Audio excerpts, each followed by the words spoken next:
કેમ છો વિદ્યાર્થી મિત્રો? આજના વિડીયોમાં આપણે ગણિતમાં ચેપ્ટર 12 ઘાત અને ઘાતાંક વિશે અભ્યાસ કરવાનો છે. એમ તો તમે ધોરણ 6, 7 બરાબર બંને ધોરણની અંદર કેટલાક એવા બેઝિક સૂત્રોની માહિતી, એના નિયમોની માહિતી તમે લઈ જ ગયા છો. પણ આ ચેપ્ટર એવું છે કે એના નિયમો જ્યાં સુધી આપણને ના આવડે ત્યાં સુધી આપણે એના દાખલા જે કંઈ હોય એ આગળ ગણી શકીએ નહીં. એટલે આપણે સૂત્રથી શરૂઆત કરીએ.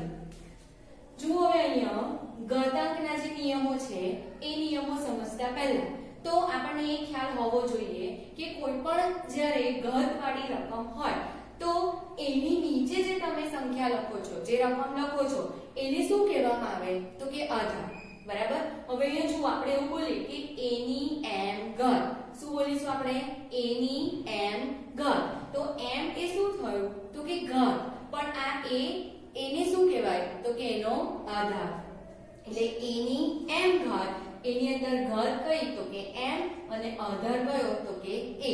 આનું ખાસ ધ્યાન રાખવાનું કે કોને આધાર કહેવાય અને કોને ઘાત કહેવાય. હવે જુઓ એ નિયમોની અંદર સૌથી પહેલા આપણે ગુણાકાર માટેનો નિયમ શીખવાનો છે, જેમાં a ની m ગુણ્યા a ની n ઘાત હોય ત્યારે આ જે ઘાતાંકો હોય એ ઘાતાંકોનું શું થાય તો તમે જુઓ ગુણાકારનો નિયમ તો છે પણ અહીંયા બંને આધાર જે છે એ કેવા છે?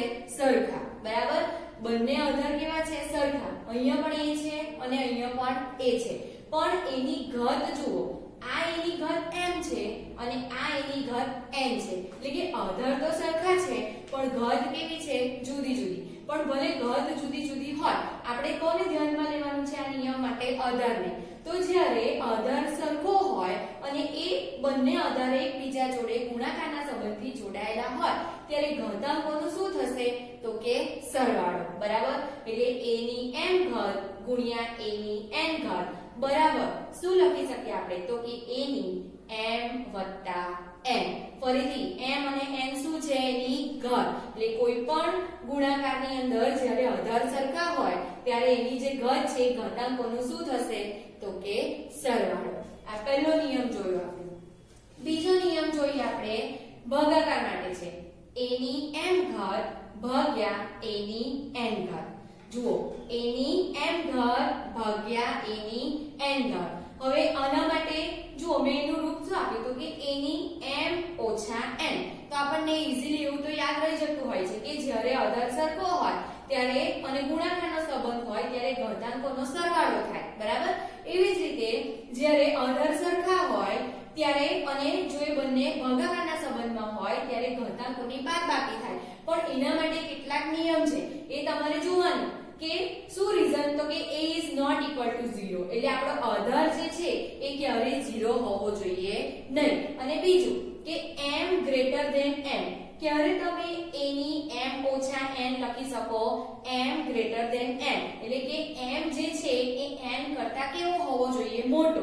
બરાબર. એટલે એવું કહેવા માંગે છે કે જો હવે m ક્યાં છે તો કે અંશવાળા આધારની ઘાત છે અને n તો કે છેદવાળા આધારની ઘાત છે. બરાબર. તો જ્યારે અંશવાળા આધારની ઘાત મોટી હોય અને છેદવાળા આધારની ઘાત નાની હોય ત્યારે ઘાતાંકોની શું થાય? બાદબાકી. બરાબર. આવી જ રીતે a ની m ઓછા n. હવે આગળ જુઓ a ની m છેદમાં a ની n. એટલે કે a ની m ભાગ્યા a ની n. પણ જો m લેસ ધેન n હોય એટલે શું? a is not equal to 0 એ તો ખરું છે, તો બધા માટે લાગુ પડશે જ કે આપણો આધાર તો ક્યારે 0 હોવો જોઈએ જ નહીં. પણ હવે અહીંયા શું થયું? અહીંયા m greater than n હતું. એટલે m મોટા હતા અને n નાના હતા. હવે આ કન્ડિશનમાં શું થાય છે કે m જે છે એ નાના છે અને n કેવા છે? મોટા. એટલે આપણે એવું કહી શકીએ કે જે છેદની ઘાત છે કેવી છે? મોટી છે અને અંશની ઘાત કેવી છે? નાની છે. એટલે જ્યારે આવી કન્ડિશન હોય કે અંશની ઘાત નાની હોય અને છેદની ઘાત મોટી હોય ત્યારે બાદબાકી તો થશે જ. ભાગાકારના સંબંધથી જોડાયેલા છે એટલે બાદબાકી તો થશે, પણ ક્યાં થશે તો કે 1 ના છેદમાં. એટલે a ની n ઓછા n. ખ્યાલ આવ્યો? હવે બરાબર ધ્યાનથી સમજો. ફરીથી કહું છું કે જ્યારે અંશવાળી ઘાત મોટી હોય અને છેદવાળી ઘાત નાની હોય ત્યારે તમે ઈઝીલી a ની m ઓછા n એટલે કે આધાર સાથે તમે બાદબાકી આધાર મૂકી અને સીધી તમે બાદબાકી કરાવી દેશો. પણ જ્યારે અંશની ઘાત મોટી હોય અને છેદની ઘાત મોટી હોય અને અંશની ઘાત નાની હોય ત્યારે તમારે બાદબાકી ક્યાં જઈને કરાવવાની તો કે 1 ના છેદમાં. ખ્યાલ આવ્યો? હવે ત્રીજું ભાગાકાર માટે જ કે a ની m ભાગ્યા a ની m. એટલે જો બંને જે ઘાત છે ઘાત પણ કેવી થઈ ગઈ હવે સરખી. આધાર તો સરખા હતા જ પણ ઘાત પણ કેવી થઈ ગઈ સરખી. એટલે જો a ની આપણને ખબર છે કે હવે ભાગાકારનો સંબંધ છે એટલે ઘાતાંકોની શું થવાની છે બાદબાકી. એટલે a ની m ઓછા m બરાબર. એટલે બંનેની ઘાત સરખી છે તો આપણે સરખી સંખ્યામાંથી સરખી સંખ્યા બાદ કરીએ તો આપણને શું મળે 0.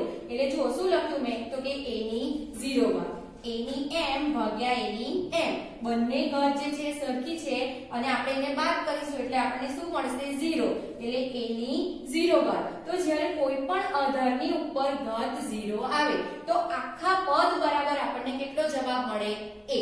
આ ખાસ યાદ રાખવાનું કે જ્યારે આધારની ઉપરની ઘાત 0 હોય તો આખા પદ માટેનો જવાબ આપણને શું મળશે a. દાખલા તરીકે હું અહીંયા હમણાં એમ કહું કે 2 ની 0 ઘાત તો 2 ની 0 ઘાતનું તમે શું સોલ્યુશન આપો, શું સાદુરૂપ આપો? કઈ જ નહીં. a નો જવાબ શું થઈ ગયો ડાયરેક્ટ a. એટલે આ જે નિયમો તમે શીખ્યા એ તમારે કમ્પ્લીટ યાદ રાખવાના. હજુ આગળ બીજા નિયમ જોઈએ. ab આખા કૌંસની n ઘાત. હવે a અને b તો ઓલરેડી કયા સંબંધમાં છે? ગુણાકારના સંબંધમાં બરાબર. એટલે a અને b ગુણાકારના સંબંધમાં અને આખા કૌંસની ઘાત. એટલે શું મતલબ થયો એનો તો કે a ની પણ n ઘાત ગણાય અને b ની પણ n ઘાત ગણાય. એટલે અહીંયા લખ્યું a ની n b ની n બરાબર. આ જે છે શું સૂચવે છે? ગુણાકારનો સંબંધ સૂચવે છે. ab આખાની n ઘાત બરાબર a ની n ગુણ્યા b ની n.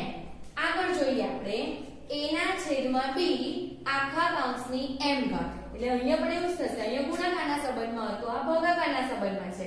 તો અહીંયા a ની પણ m ઘાત થાય અને b ની પણ m ઘાત. એટલે એનું શું સોલ્યુશન મળશે આપણને તો કે a ની m ભાગ્યા b ની m.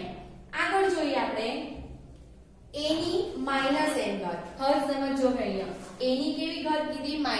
n ઘાત. એટલે જ્યારે કોઈ આધારની ઘાત માઈનસમાં હોય તો તમારે એને પ્લસમાં લાવવી હોય તો તમે એ સંખ્યાનો શું લખી દો? વ્યસ્ત.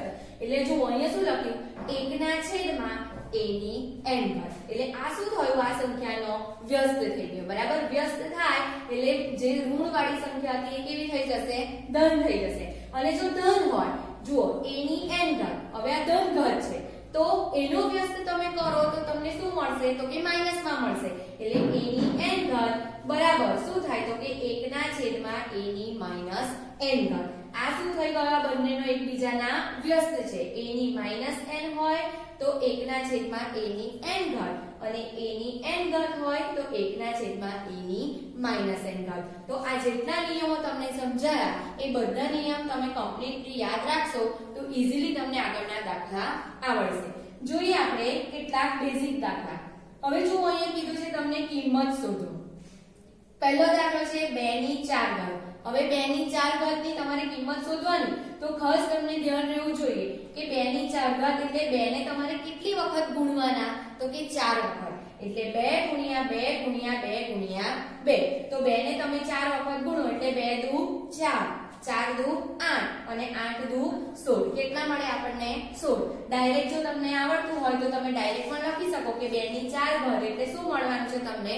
16. કદાચ વર્ગ અને 3 ઘાત હશે, ઘન હશે તો તમને ઈઝીલી આવડશે. હવે જો અહીંયા બીજો દાખલો છે 5 ની 3 ઘાત. તો 5 ની 3 ઘાત એટલે તમારે 5 ને કેટલી વખત ગુણવાના છે? 3 વખત. એટલે 5 ગુણ્યા 5 ગુણ્યા 5 તો કેટલા મળશે તમને? 125. તો આ રીતે તમારી કિંમત શોધી શકાય. એની અંદર પણ તમારે ધ્યાન રાખવાનું આ બે શું છે? આધાર અને 4 ને શું કહેવાય? ઘાત. આગળ જોઈએ આપણે વ્યસ્ત શોધો.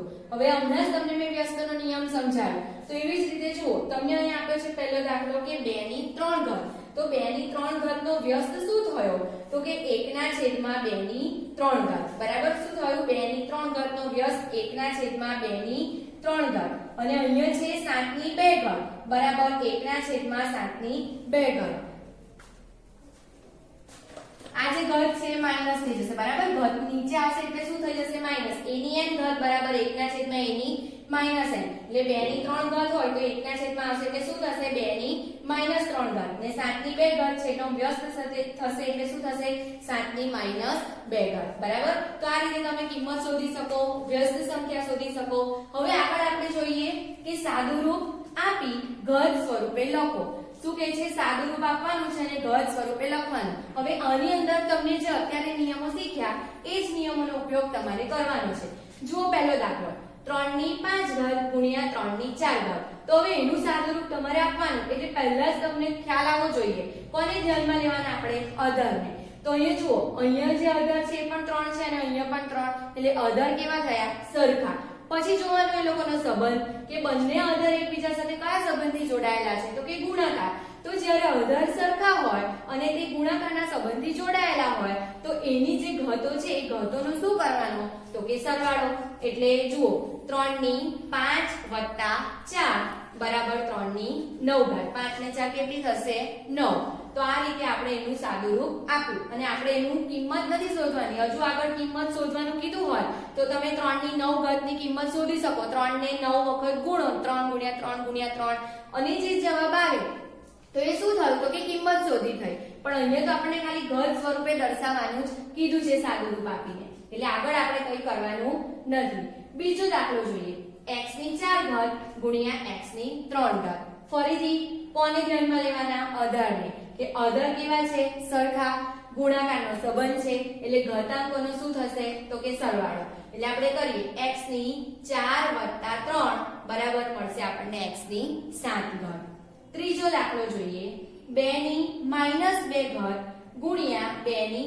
-5 ઘાત ખાસ ધ્યાન રાખવાનું જ્યારે માઈનસમાં ઘાત આપી હોય ત્યારે જુઓ અધરો તો કેવા છે સરખા એટલે ઘાતાંકોનો આપણે શું કરાવવાનો છે સરવાળો બરાબર એટલે આપણે સરવાળો કરાવીએ તો 2 ની -2 ઘાત વત્તા -5 ઘાત જુઓ કૌંસમાં લખવાનું પહેલા એટલે ભૂલ પડે નહીં બરાબર માઈનસ વાળી રકમ હોય એટલે હંમેશા કૌંસમાં લખવાની જ આદત રાખવાની તો 2 ની -2 ઘાત વત્તા -5 વત્તા ઓછા શું થશે ઓછા બરાબર એટલે જુઓ અહીંયા મેં લખ્યું 2 ની -2 વત્તા ઓછા ઓછા 5 હવે જુઓ શું થયું તો ઓછા ઓછા શું થઈ જશે વત્તા થશે એટલે આપણે કરવાનો તો શું સરવાળો 5 માં 2 ઉમેરો એટલે કેટલા મળે 7 તો 2 ની કેટલી ઘાત 7 પણ મોટી રકમ માઈનસમાં છે એટલે જવાબ આપણો સામે આવશે માઈનસમાં એટલે શું મળશે 2 ની -7 ઘાત આગળ જોઈએ ચોથો દાખલો 2 ની 12 ઘાત ભાગ્યા 2 ની 8 ઘાત ફરીથી કોને ધ્યાનમાં લેવાના પહેલા અધર કેવા છે અધર સરખા પણ સંબંધ સાનો છે ભાગાકારનો એટલે ઘાતાંકોની શું થશે બાદબાકી બરાબર હવે 2 ની 12 ઘાત ઓછા 8 બાદબાકી જ્યારે આવી રીતે તમે ડાયરેક્ટ કરો તો ખાસ પાછું ધ્યાન રાખવાનું કે આ 2 ની 12 ઘાત ભાગ્યા 2 ની 8 તો આ ઉપરવાળી એટલે અંશની ઘાત થઈ અને આ નીચેવાળી એટલે છેદની ઘાત થઈ તો બંનેમાંથી કોણ મોટું છે અંશવાળી મોટી છે એટલે તમે ડાયરેક્ટ આવી રીતે બાદબાકી કરાવી શકો કે 2 ની 12 ઓછા 8 પણ જો એવું હોત કે 2 ની 8 ઘાત ભાગ્યા 2 ની 12 ઘાત તો તમારે શું કરવું પડે તો કે 1 ના છેદમાં 2 ની 8 ઓછા 12 બરાબર એવી રીતે તમારે કરવું પડે એટલે 2 ની 12 ભાગ્યા 2 ની 8 એટલે અંશવાળી મોટી છે અને છેદવાળી નાની છે એટલે ઈઝીલી આપણે બાદબાકી કરાવી દઈએ કે 2 ની 12 ઓછા 8 બરાબર 12 માંથી 8 જશે એટલે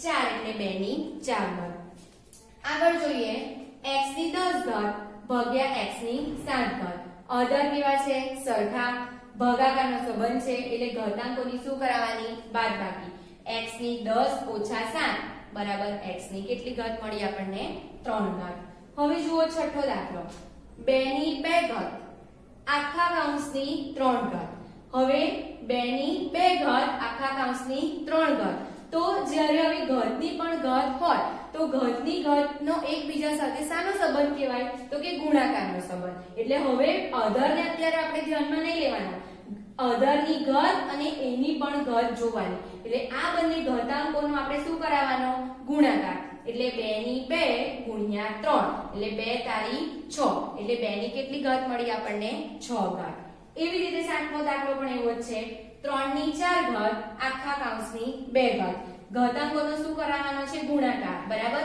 એટલે 3 ની 4 ગુણ્યા 2 બરાબર 3 ની 8 ઘાત હવે 8મો દાખલો 2 ના છેદમાં 3 આખા કૌંસની 3 ઘાત આગળ જ તમે આ બધા નિયમ જોઈ ગયા છો બરાબર એના ઉપરથી જ આ બધા દાખલા છે 2 ના છેદમાં 3 આખાની 3 ઘાત એટલે આખા કૌંસની ઘાત થાય એટલે અંશની પણ ઘાત કહેવાય અને છેદની પણ ઘાત કહેવાય એટલે 2 ની 3 ઘાત છેદમાં 3 ની 3 ઘાત એવી જ રીતે 9મો દાખલો જુઓ 4 ના છેદમાં 5 આખા કૌંસની 4 ઘાત બરાબર 4 ની પણ 4 ઘાત અને 5 ની પણ 4 ઘાત તો આ રીતે બાકીના જે દાખલા છે એની તમે તમારી જાતે પ્રેક્ટિસ કરજો નિયમોને તમે CW ની નોટમાં લખજો એટલે તમને વધારે ખ્યાલ આવશે બરાબર અને પછી દાખલાની પ્રેક્ટિસ કરવાની શરૂ કરજો હવે બાકીના જે દાખલા છે એ આપણે નેક્સ્ટ વિડિયોમાં જોઈશું થેન્ક યુ